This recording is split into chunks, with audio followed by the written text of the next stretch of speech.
Securing Azure Deployments with Dan Patrick.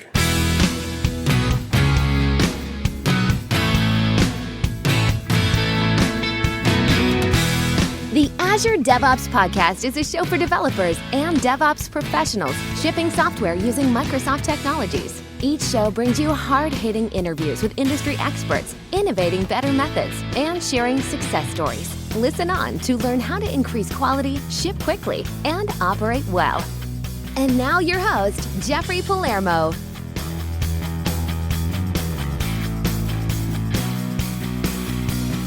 Welcome to the show. I'm Jeffrey Palermo, your host for helping you and your teams move fast, deliver quality, and run your software with confidence in Azure, all while using everything the .NET ecosystem has to offer.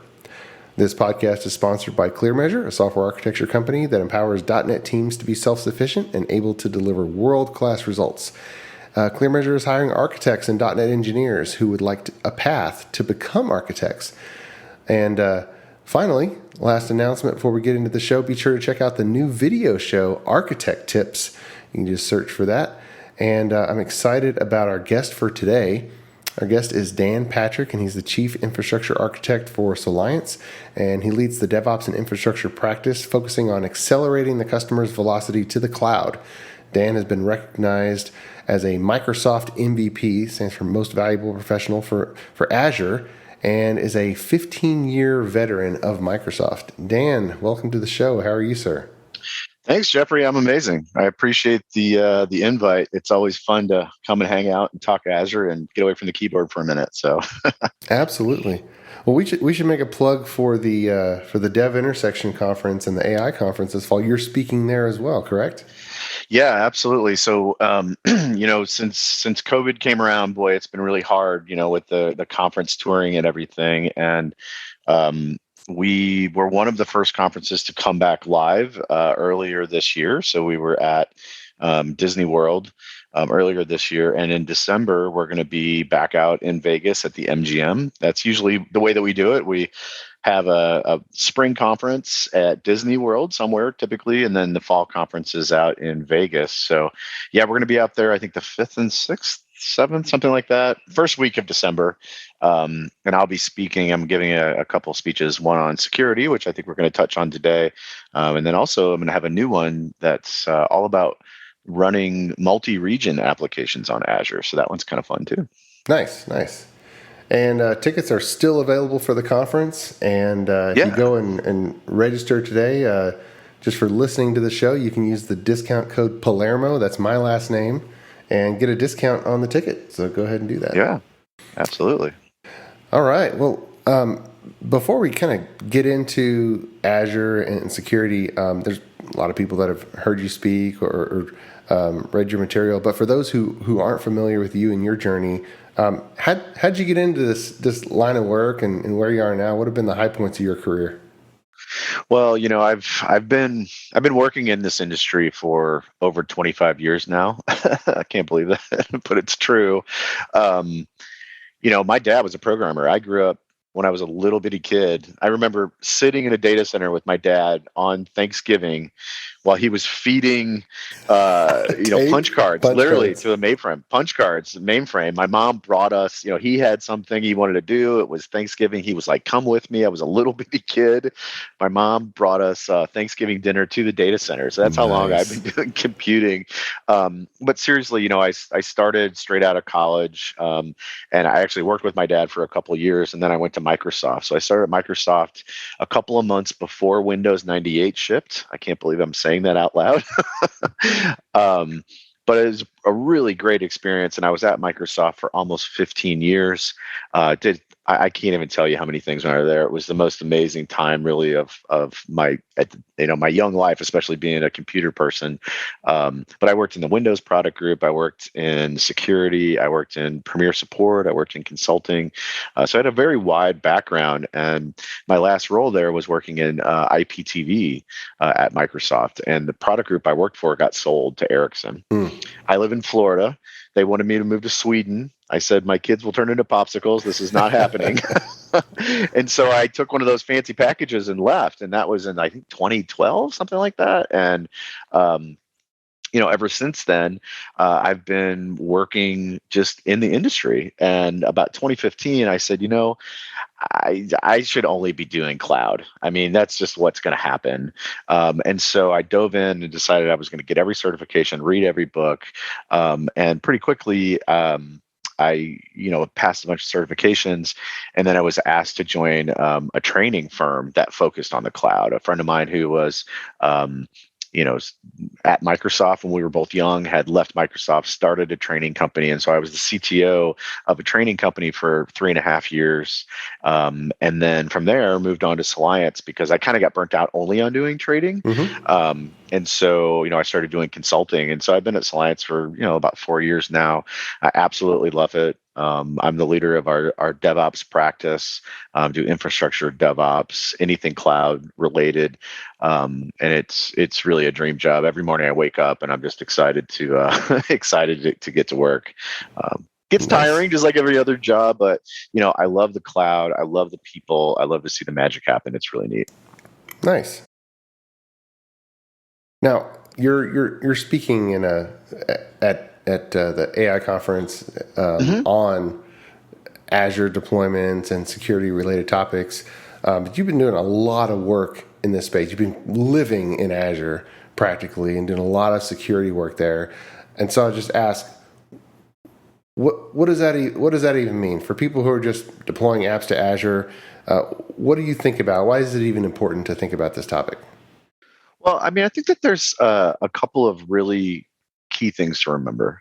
It's very easy when you're deploying something to the cloud to think, well, the key word is easy, right? It is so easy to do, and you can cause a security incident, or you can allow people in. And you have to remember that you have a responsibility. Microsoft has their responsibility, but you have a major responsibility to ensure the type of application that you're deploying not only is written properly, but also is deployed properly. And so my universe, DevOps, infrastructure, that's really what I do. Finding the right methods, the right way to deploy things, but then also teaching our people to understand what they're ultimately responsible for is critical. So if you think about everything from literally a physical data center, right, all the way through to the information and the actual data that's in the app. Before the cloud, we had our data centers, we had VMware or something, we had our operating system, then we had our app, then we had our data and that sort of thing. And you were responsible for everything.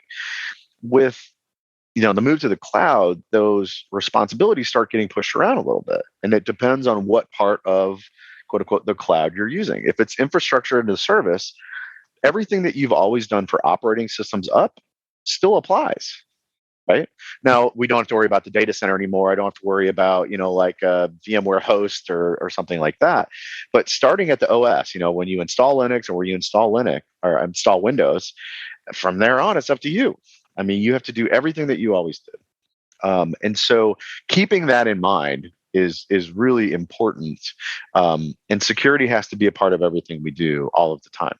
So I think understanding the differences in those responsibilities and taking them seriously is really important. And you have to learn actually how, like in our case, we're talking about Azure, how Azure works. If you don't understand how it works, how would you secure it?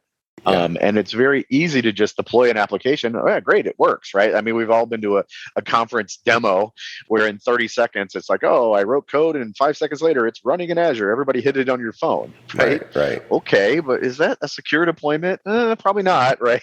Yep. So I think understanding your responsibility, but understanding the platform that you're rolling out on is where this will actually make sense and where it comes to life for securing your applications. Now, this is part of October, and we're focusing on Cybersecurity Awareness Month, and so we want everyone just do a little bit of extra education and learning about not just secure computing environments, your own computer, but also the custom applications that you're building. And now, you started as a programmer in the 90s, and coincidentally, so did I. So we remember all the different eras that have happened since that time. And there was a point where applications were inside of a corporate network. You couldn't even get to them from the internet or from home. You had to VPN into, quote, into work, even to access these applications. And so I keep remembering that half of the programmers today, according to the recent Stack Overflow surveys and whatnot, are within 7 years of starting in this career. So half of the programmers today don't remember a time when you VPN'd into work, and now it's like, oh, the application has a public IP address, but it didn't always used to be that way. Can you bridge the security thinking from that time to now, and how we still accomplish the security that we once relied on VPNing into the corporate network for? Well, if I were to give you an analogy, okay, what I would say would be, imagine you're in your house, okay, you're at home, and you have 10 $100 bills sitting on the counter, right? Mm-hmm. Anybody inside of your house could see that money and conceivably take it, right? Anybody inside your house, okay? That's the way we used to do things. If you get in the house, you have access to everything. I mean, why even have a safe that locks inside of the house, right? Because you have to be in the house to gain access to it. Now, okay, that's the old version. Okay, so that's the old network that you were talking about, you VPN to. Yep. Now, all of our doors and all of our windows, by default, are open almost, right? And you still have the same $100 that you're trying to protect, let's say. But imagine all of your neighbors could just, if they felt like it, just wander in your front door and be like, "Hi, how's it going, Jeff?" Right? Hey, get some money on the table. Yeah, exactly. And I think that's really the difference, like the analogy for today, that by default, it's not secured. But in our minds, by default, we need to trust no one. Zero trust, right? Now, zero trust can get really crazy, but that's the big that is the big difference, right? Is you have to understand the security that's in place, because it's just different. It's different. No one, having the ability to just be inside and there's money everywhere, no one would, you wouldn't do that now. So even inside of your house, if you have $1,000 in cash, I recommend you at least have a little safe that you can put it in, right? Because that would be defense in depth. So what would be defense in depth? If you lived, let's say, in a neighborhood that had a gate guard, then you have your house that has locks, it has cameras, okay? Then you have, maybe a safe inside of the house. And again, you have to know how to use the safe. That's defense in depth. It's all of those concentric rings that just make it harder and harder and harder and harder to get in. Now, so if you only have one way to stop people, you're in trouble. Which, by the way, here's the other problem with the cloud, is that these days, people are only relying on identity as the last backstop to secure things. Because that's the other side of it. So you have the programmers that kind of have that older school mentality that haven't gone to the cloud yet. But then you have the new set of programmers that want to do everything really fast. Oh, we'll do it fast, do it fast, do it fast. But if the only security measure we have is identity, well, then we're only one step away from being secured, right? And identity cannot be your only layer of security, right? Especially identity without MFA. Yeah, right? Multi-Factor Authentication. Yeah, if we're multi-factor, and not only multi-factor, but non-SMS text-based multi-factor. Okay. Tell us about that. Not everybody understands that. Yeah, so pretty much all of us have had some kind of multi-factor authentication put on us, whether it's your bank or it's I don't know, even probably Facebook or something these days, right? Where you log in and you have to have something that and something that you have to validate who you are, Okay. So something you know would be like your username and your password. And then something that you have would be, maybe a phone to get a text message, or like an authenticator app, like, LastPass, or, whatever kind of the Microsoft Authenticator. And then potentially also another option is something that you are, which is like your thumbprint, your iris scan, something like that. Now, a lot of companies have turned on multi-factor authentication, where you have to have something So I have my username and password, and then something I have, which is for all of us these days. I don't know where my cell phone is. Where's my cell phone? Your cell phone, right? That you get a text message to. And we've all had this. Bank of America has texted you a code, right? You get a 6-digit code, you put it in, and it works. Well, here's the thing about those codes. People can. There are attacks where you can reprogram someone's SIM to intercept that text message. Okay, so imagine you have your phone number. I can steal your SIM for 2 or 3 minutes, where I deprogram it off of your account and programming it to like a burner phone or some kind of a device that is untraceable, where I intercept your text message, and then I have that code. So if I know your username and I know your password, that means I have something and then I steal something you have. I steal your text messages by taking that away. So I've really gone to telling customers no more SMS messaging. You have to use an authenticator. Unfortunately, the authenticator apps are really hard to manage, like at scale with an enterprise. But you know what? These days, sorry, it's just the way it's going to be. There's nothing you can do about it. Look at what happened to the Colonial Pipeline here in the U.S., where it was a ransomware attack, and like half of the country wasn't getting fuel because of it for 3 or 4 or 5 days, and it caused a serious disruption to our economy. So, multi-factor authentication is absolute must, and please, no more SMS text messaging. It's too easy to steal. Easy to steal. And it is really hard, because if we people who have computers as our background are acknowledging that it's hard, then what about the rest of the population that is not a deep expert in computers in general? It's just tough. It is tough, and it also, there's a proliferation, right, of these devices that's just gone crazy in the past few years. It's unbelievable. Basically, kids that are like 9 to 10 years old and up, like in a country like the United States, everyone has a smart device. Everyone, 10 years old and up. All of I have a 10-year-old daughter. I have 3 kids. I have a 10-year-old daughter. All of her friends have iPhones. Yeah. Right. Yeah.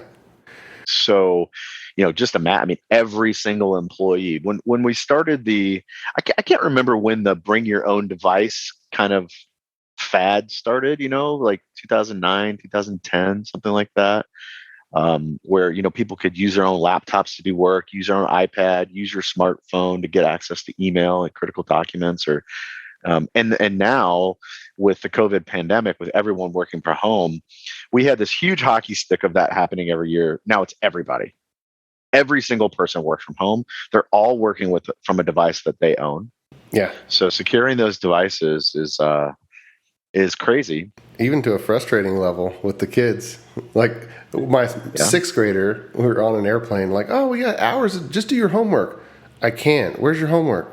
It's online. You have to, and like, I got to pay for airplane internet, which, by the way, doesn't work.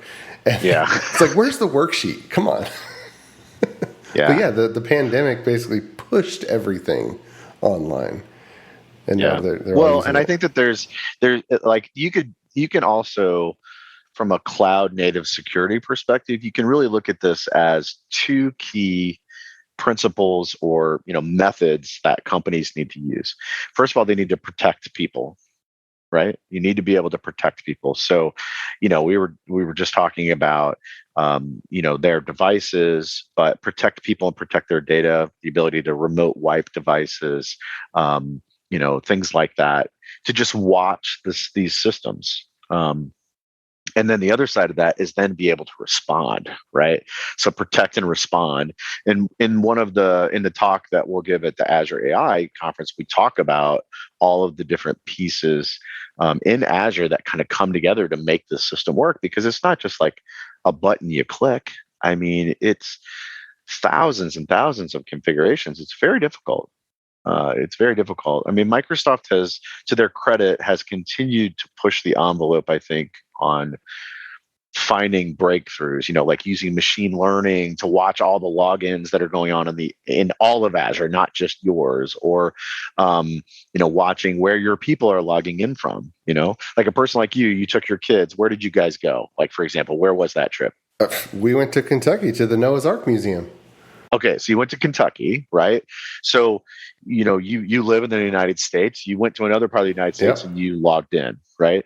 Well, if you logged in like that every single day for the last year, and then all of a sudden you're trying to log in Asia, right?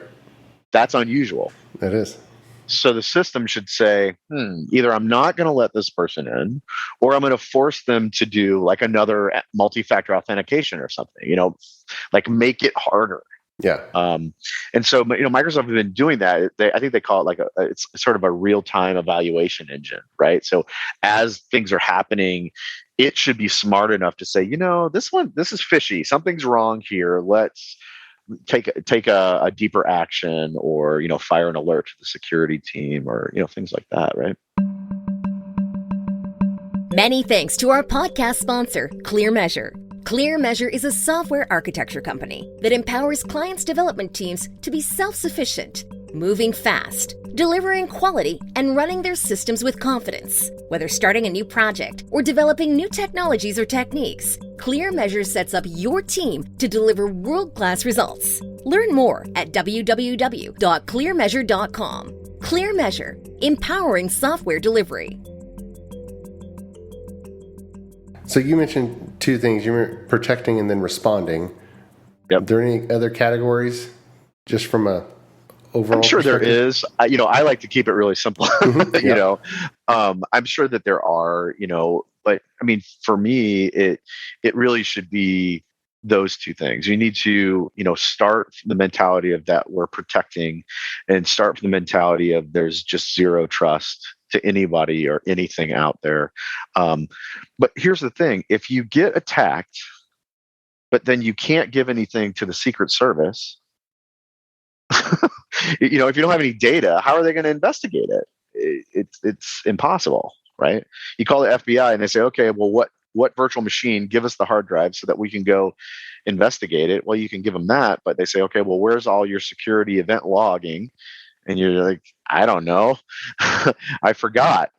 You're not going to get very far, right?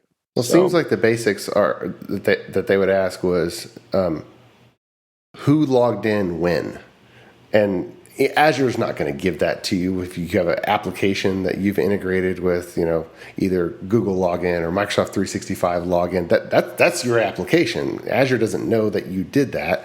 So exactly. So it sounds like there is an intersection of just application, your regular telemetry and events, and security. And some developers even today I've seen don't keep or don't emit events and store them when different things happen, when different buttons are clicked on, even to the point of logging in. But it sounds like for security, it's even more important that when someone does something like authenticating or accessing a profile or any of those things, that we need to make sure that we're recording those. Yeah, and that goes back to that responsibility, right? I mean, you nailed it in saying that, in the universe of your app, how would Azure know anything about that? It just simply doesn't. I mean, Azure will know everything about if it's a virtual machine, booting the virtual machine, changing the virtual machine. It's two different complete control planes. Right. It's two different universes that know nothing about one another, nor, quite frankly, should they. I mean, why should Azure know about logins to your app? Now, Azure has things that you could use. So, for example, you could set up the app so that it logs, and then have that log go to like an event hub, and then ultimately into maybe a log analytics data lake, or some sort of an elastic data lake. Elk data lakes have gotten very popular in the past few years, where all of that kind of logging is going, so you can search it and that sort of thing. But by default, Azure has no clue.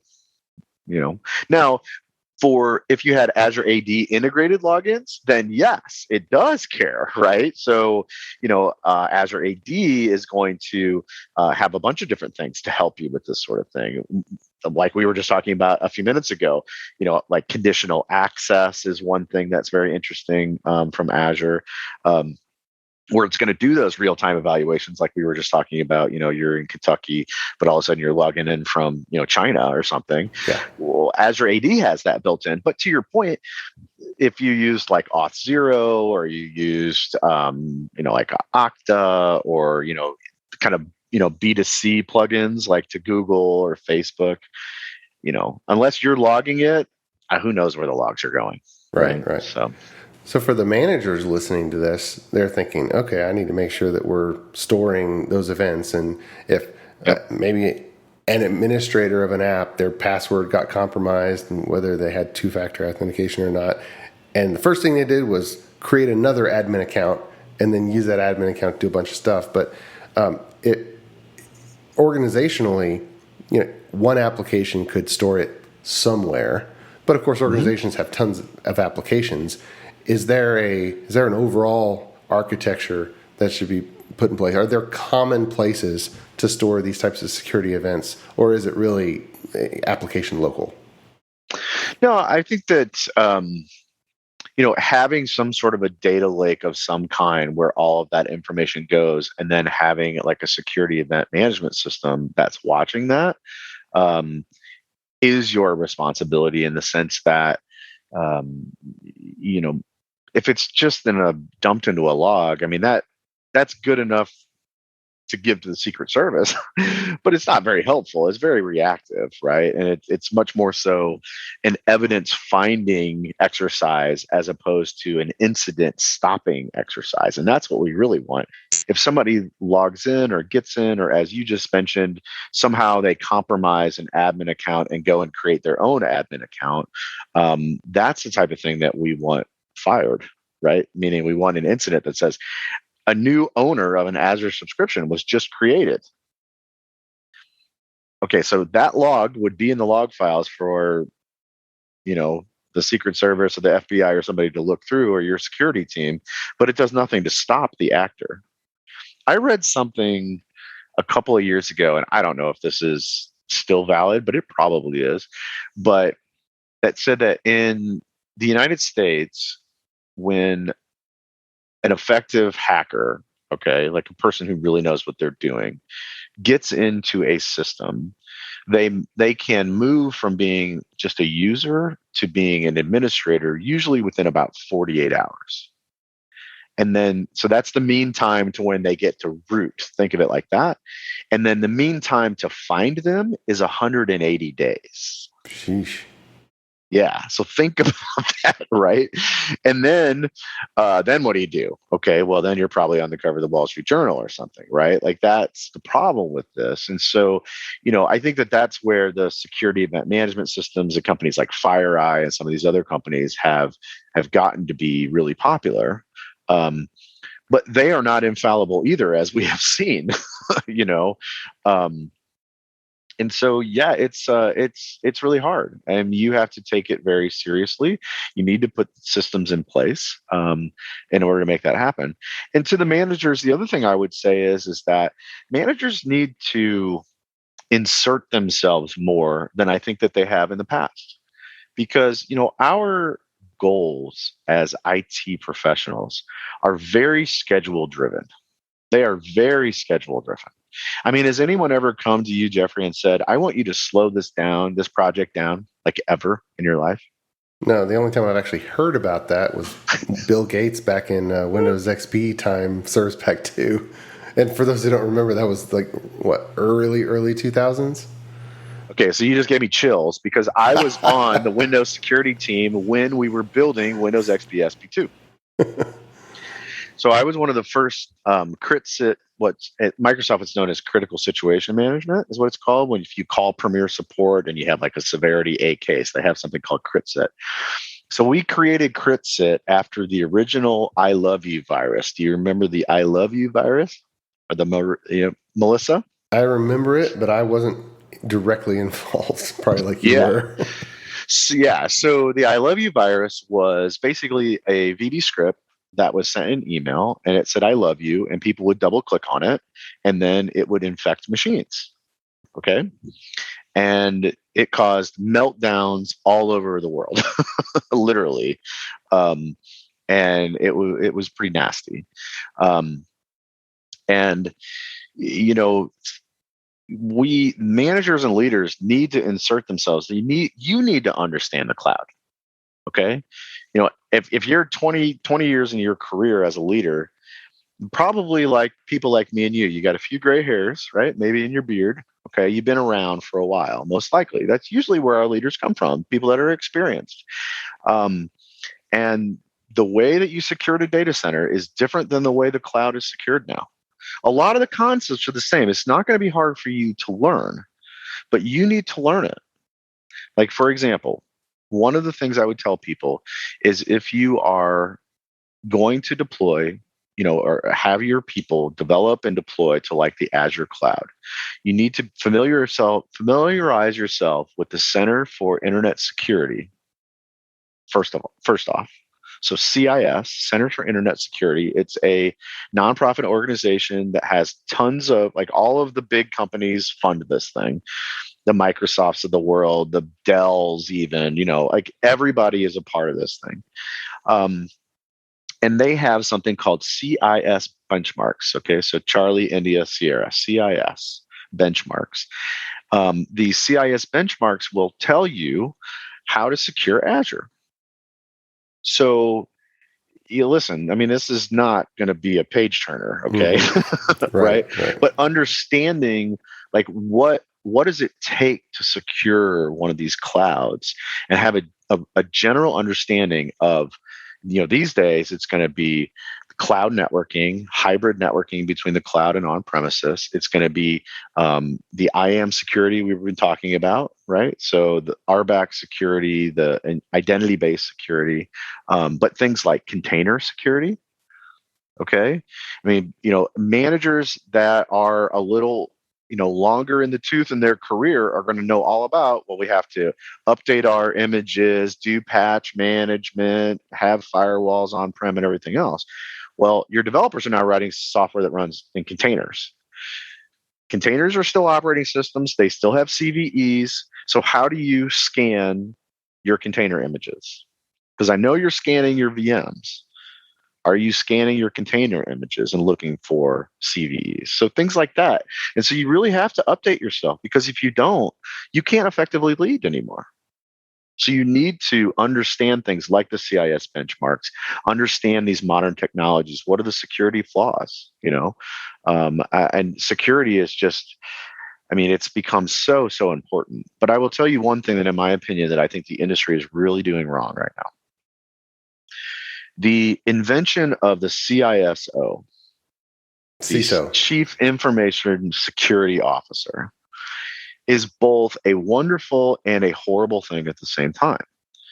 Because I see so many clients that have CISOs and they're really smart people, okay? But they're disconnected from like the CIO. So maybe they're peers and they both report to a CTO, or they're peers and they both report to a CEO, okay?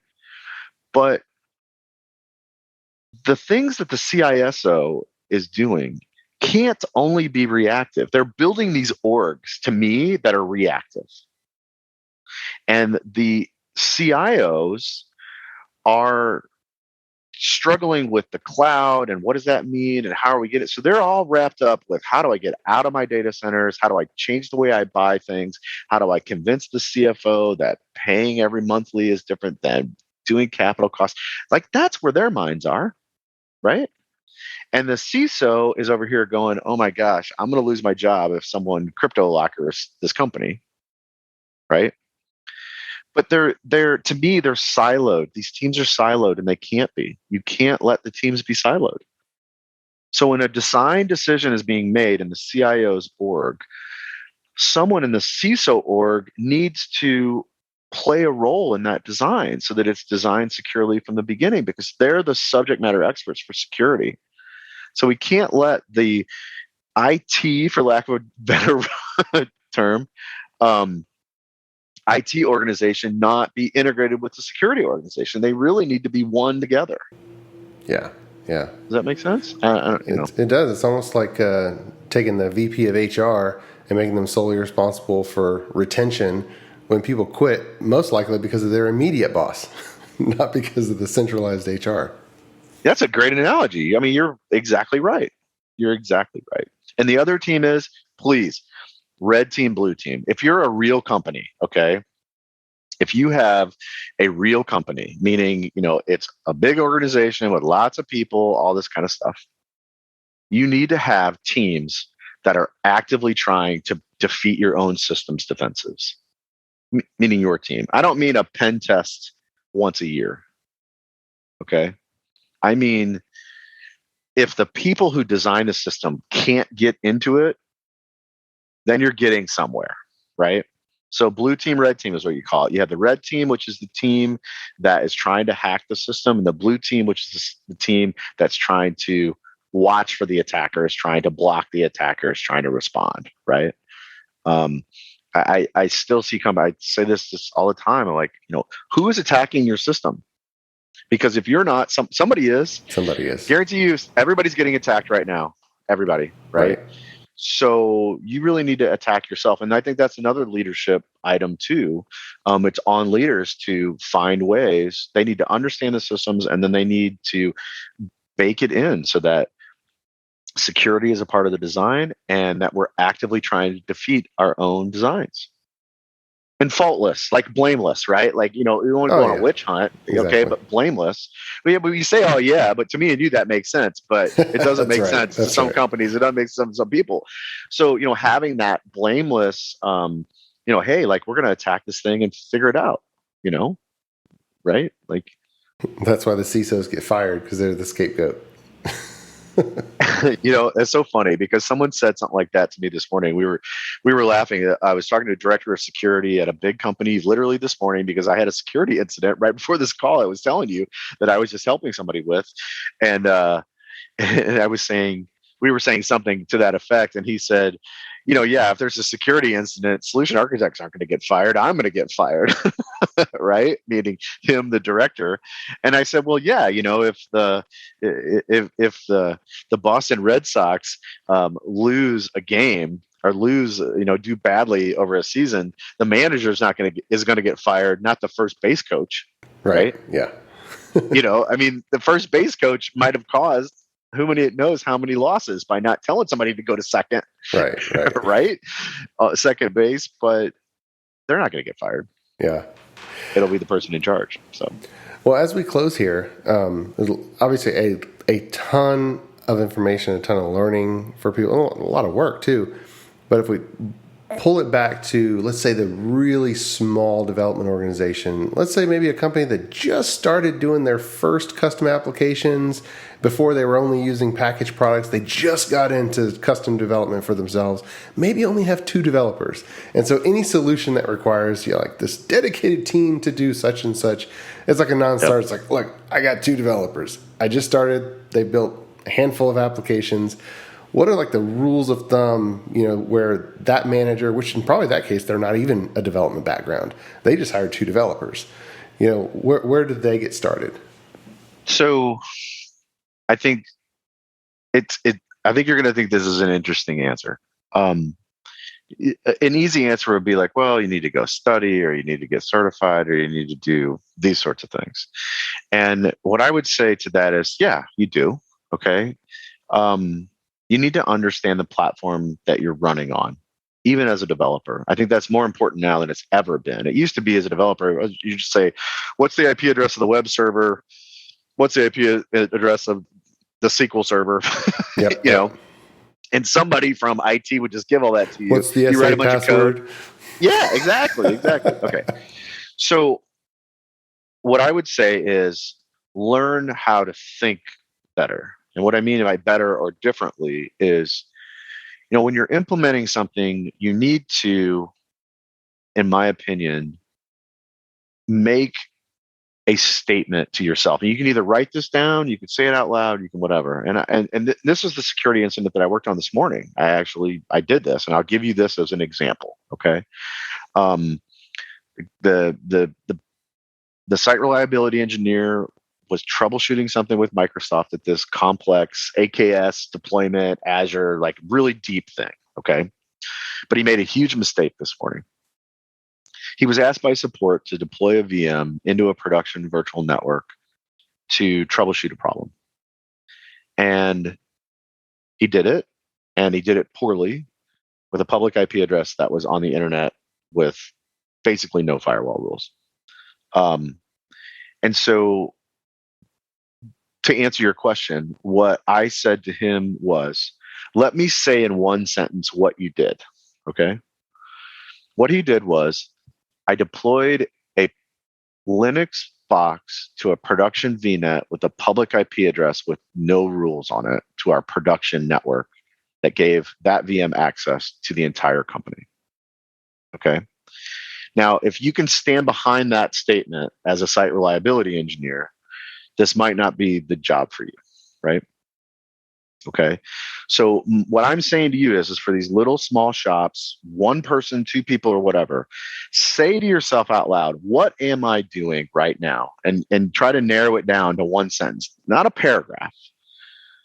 But if you can narrow it down to say what I'm doing, right? That helps you to clarify your thinking. Okay.